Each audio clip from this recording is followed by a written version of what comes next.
prezados! Trago hoje mais um artigo publicado no site altmarket.us. Como essa plataforma é muito sensível, terei que modificar alguns termos ou dizê-los de forma pouco convencional. Para quem ainda tem dúvidas sobre o tema, recomendo que assista os meus artigos anteriores e veja do que realmente estamos tratando aqui. O título do artigo: o que é o Conselho para o Capitalismo Inclusivo? O jornalista Brandon Smith já responde: é a nova Organização do Mundo, NWO, ou como chamamos no Brasil, a NOM. Diz o jornalista que a ideia de que há uma agenda para o governo global entre elites financeiras e as elites políticas do mundo há muito tem sido chamada de teoria da conspiração pelo establishment e pela mídia mainstream. E mesmo quando a gente convence as pessoas para olhar e aceitar as evidências de que instituições bancárias e certos políticos trabalham juntos para os seus próprios propósitos, muitas pessoas ainda têm dificuldade em entender que o objetivo final desses monges do poder é o império de um mundo só. As pessoas dirão que isso é apenas impulsionado pela ganância e que essas associações são frágeis, visando apenas o interesse individual dessas elites. Eles dirão que eventos de crise e as mudanças que estão acontecendo na sociedade e na política são aleatórios e não produtos de uma engenharia social. Todos esses argumentos são uma espécie de defesa para que este público lide com evidências que não podem mais ser refutadas. Quando os fatos se tornam tão concretos e os próprios poderes admitem os seus esquemas abertamente, não dá mais para negar a realidade. Há ainda quem não queira acreditar que o mal organizado em tal escala é realmente um mal real. Durante muitos anos, essa agenda para a governança global foi sussurrada dentro de certos círculos elitistas, embora já se falasse dele em voz alta e em público sobre isso. Sempre que mencionavam, chamavam de NOM, uma nova forma de organização do mundo. Líderes mundiais como George Bush, Barack Obama, Joe Biden, Tony Blair já fizeram referência a isso abertamente. E bilionários e elites políticas como George Soros e Henry Kissinger também mencionaram isso em seus discursos. Uma das citações mais reveladoras vem do vice-secretário do Estado da administração Clinton, Strobe Talbot. Ele afirmou na revista Time, abre aspas, no próximo século, as nações, como a conhecemos, serão obsoletas. Todos os estados reconhecerão uma única autoridade global. A soberania nacional não é uma boa ideia. O mundo livre formou instituições financeiras multilaterais que dependem da disposição de estados-membros de abrir mão de um certo grau de soberania. Já não é mais um certo grau. O Fundo Monetário Internacional pode praticamente ditar políticas fiscais, inclusive quanto impostos o governo pode cobrar de seus cidadãos. O Acordo Geral sobre Tarifas e Comércio regulamenta quanto imposto uma nação pode cobrar sobre as importações. Essas organizações podem ser vistas como proto-ministras do comércio, das finanças e do desenvolvimento. Fecha aspas. Para entender como funciona a agenda, há também uma citação do Global Maisista e membro do Conselho de Relações Exteriores Richard Gardner e um artigo publicado na revista Foreign Affairs ainda em 1974. Abre aspas. Em suma, a casa da nova ordem mundial terá que ser construída de baixo para cima e não de cima para baixo. Vamos oferecer uma grande confusão crescente e atuante, com o objetivo de corroer a soberania nacional pedaço por pedaço, peça por peça. E isso é muito mais letal do que um ataque frontal à moda antiga. Desde então, a NOM mudou de nomes várias vezes à medida que o público se torna mais sábio e mais atento a esta conspiração. Tem sido chamada de Ordem Mundial Multilateral, Quarta Revolução Industrial, The Great Reset. Os nomes mudam, mas o significado é sempre o mesmo. Nos últimos 2 anos, diante de extensos eventos de crise global, os global maisistas nessa nova ordem têm falado com quase nenhum constrangimento na grande mídia sobre o início deste novo governo global que eles agora chamam de Conselho para o Capitalismo Inclusivo. Muitos analistas têm focado principalmente no Fórum Econômico Mundial e seu papel nesta agenda no governo global, principalmente para o chefe do Fórum Econômico Mundial, Klaus Schwab. A elite dentro do Fórum Econômico Mundial ficou muito entusiasmada com o pandemônio desta doença, pensando que eles tinham a crise perfeita para implementar inúmeras políticas global maisistas na forma de um grande reset.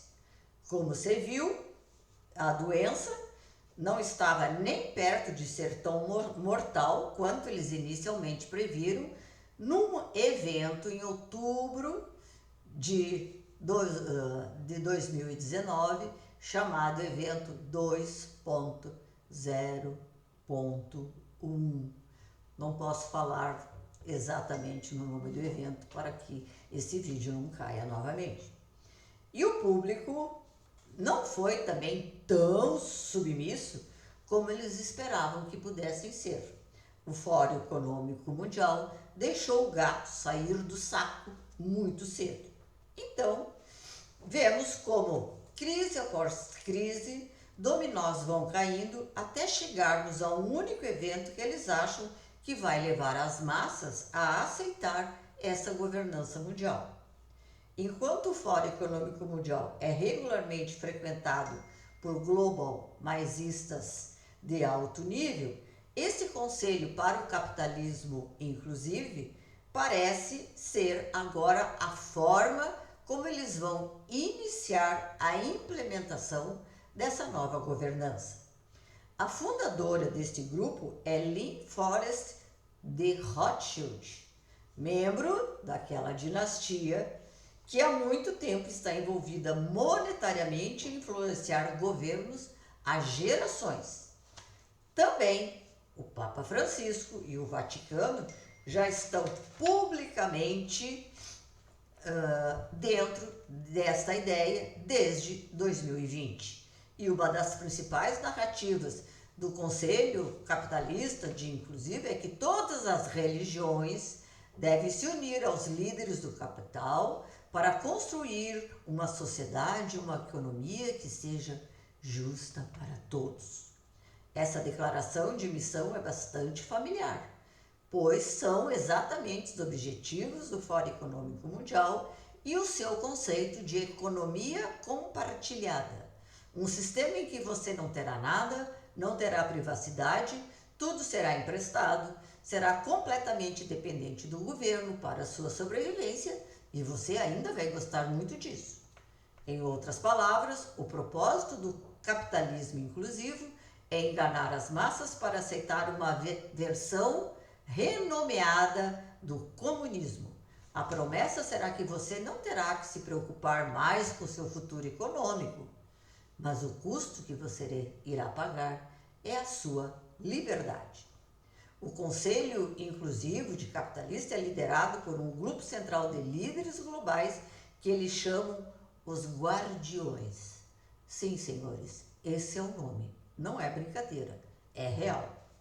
Os membros desse Conselho Inclusivo de Capitalista incluem Mastercard, Allianz, DuPont, a ONU, Associação de Seguros e Habilidade dos Professores da América, Bank of America, Johnson Johnson, Visa, Fundação Rockefeller, Fundação Ford, o Tesoureiro do Estado da Califórnia e muitas outras empresas em todo o mundo. A lista é extensa, mas o que ela representa é uma espécie de governo liderado por empresas em um congresso de representantes corporativos misturados com líderes políticos altamente flexíveis. Uma das missões desse Conselho Inclusivo de Capitalismo tem sido mudar nossos modelos econômicos para promover a equidade e a inclusão. Ironicamente ou hipocritamente, os defensores da SIC argumentam que muita riqueza foi acumulada nas mãos de poucas pessoas, e isso prova que o capitalismo existente não funciona. Mas não são essas mesmas pessoas que têm toda essa riqueza? São essas mesmas pessoas que manipulam o sistema para centralizar sua riqueza em suas próprias mãos. Eles não são capitalistas, eles são uma aristocracia, eles são dinastias. E você realmente acha que essas pessoas vão construir um sistema totalmente novo que não continue a beneficiá-los? Você acha que tudo foi pela sua saúde? Se você já se perguntou por que o Papa tem pressionado esta ideologia, o alarmismo climático e a retórica da religião mundial em conflito com a doutrina cristã tradicional, pense nisso, nesse conselho de capitalistas inclusivos. Outra missão deste conselho é impor controles de carbono e tributação em nome da mudança climática, com o objetivo de alcançar emissões líquidas zero. Como todos sabemos, o carbono zero líquido será impossível de alcançar sem uma completa reviravolta em nossa economia e indústria, juntamente com a morte de bilhões de pessoas durante este processo. É um cenário inatingível, razão pela qual é perfeito para os globalistas. Os humanos, segundo eles, são os inimigos da Terra. Eles afirmam que então precisamos deixar que as elites controlem todas as nossas ações para garantir que nós humanos não destruamos o planeta. E não consigamos destruir a nós mesmos, né? E esse processo nunca vai acabar, porque sempre haverá emissões de carbono para que eles queiram exterminar. Membros deste conselho, incluindo o chefe do Bank of America, sugerem abertamente que eles não precisam de governos para cooperar para cumprir seus objetivos. Dizem que as corporações podem implantar a maior parte dessa engenharia social sem ajuda da política ou de políticos. Em outras palavras, é toda a definição de um governo da sombra, uma enorme cabala corporativa que trabalha em conjunto para implementar mudanças sociais sem qualquer supervisão. Este conselho é uma forma final do governo global? Não, provavelmente não, mas é o começo dele. Um governo de corporações e elites monetárias, contorna toda a representação política, ele vai controlar toda a representação política, todos os cheques e todo o saldo dos eleitores. São conglomerados e seus parceiros tomam decisões para a nossa sociedade unilateralmente e de forma centralizada. E uma vez que as grandes empresas agem como se fossem separadas do governo em vez de parceiros com o governo, eles podem alegar que podem fazer o que quiserem. Como se vê, as corporações globalistas cada vez mais estão mostrando suas verdadeiras intenções e agindo como sempre, como se estivessem sempre no comando. O público deve responsabilizá-los como se fossem parte do governo, já que eles assim se sentem. E se eles são considerados autoritários e corruptos, eles devem ser derrubados como qualquer outra ditadura política. Fecha aspas para Brandon Smith. Prezados, como devemos agir diante desses fatos já escancarados? Seremos os que contarão a história ou aqueles que não sobreviverão para contá-la? Pense nisso. Eu sou Thaís Scalco Corazza e hoje são 20 de julho.